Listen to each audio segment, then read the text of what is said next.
Family. Together, nearly 75 of us lost over 2,000 pounds. This incredible system of support made it so that each time I returned home or went to a family gathering, everyone was on the same page. Liz has a great chapter in this book about support and advice on how to find support or even build your own Target 100 group. Know that it works. With my family all trying to make changes together, it was a lot easier and more fun. Our big family meals were suddenly a lot healthier because we were all trying to help each other reach our goals. My relationship with Liz continues to be one of the most important to my own goal of living a full and healthy life. We connected from that first day in Chicago, and that bond has only grown stronger, even when we're 3,000 miles away from each other. I hope you will let what Liz has to say touch you, that you will really take it in.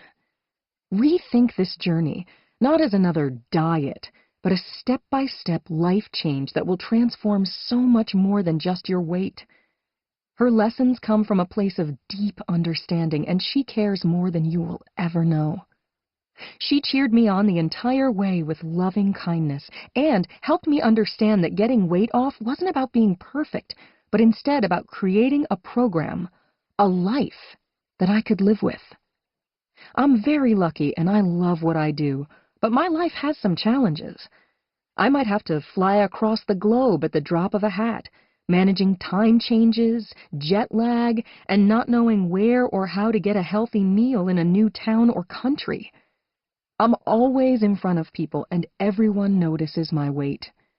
There are long hours and lots of late nights, and I'm always trying to find that balance between taking care of myself, my career, my family. It's not always easy, and I know it won't always be easy for you. But I also know that you can do this. I am so excited that you have picked up this book. Trust me, Liz has been where you are. To this day, I call on her as my dear friend and wise teacher when I need help maintaining my weight and wellness, and Liz always has a solution, and she is always there. She will be there for you, too. Introduction. My story. Struggling with weight has been a part of my identity for most of my life. I was an overweight child, and I was teased mercilessly. The world is still unkind to women and girls who don't fit the mold, but these days, the idea that we should accept different body types is at least gaining traction. Believe me, no one had heard the term body shaming in my elementary school in 1983. I first started trying to lose weight at the age of 14, when I was the only kid attending meetings at the local diet center. I lost the weight, and then I gained most of it back. Throughout my teens, 20s, and early 30s, I would lose and gain the same 35 pounds over and over and over again. I tried every plan imaginable and read every diet book I could get my hands on. I got really good at losing weight, but the number on the scale always crept back up.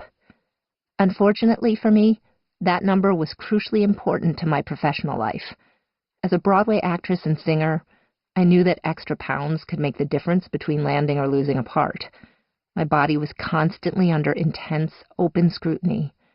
Agents and casting directors thought nothing of telling me I was too heavy for a role, or praising me when I starved myself into a more acceptable state of thinness. I tried just about every crazy deprivation diet, and whatever weight I couldn't starve off, I exercised away with extreme workout regimens. Nothing was too radical for me to try. When I noticed how thin most long-distance runners are, I immediately began training for a marathon. My finish time was respectable, but because of my poor eating habits, I became one of the unlucky few who managed to gain weight while training for a marathon. A story from my late 20s provides a dramatic example of the unhealthy relationship I had with my body. At the time, I had just finished a national tour with Showboat. My weight was low because I'd been following a fad diet and burning calories like crazy, performing a physically challenging role. A casting call went out for the touring production of Les Miserables. I auditioned for the role of Cosette's understudy, and I killed it. I was absolutely elated.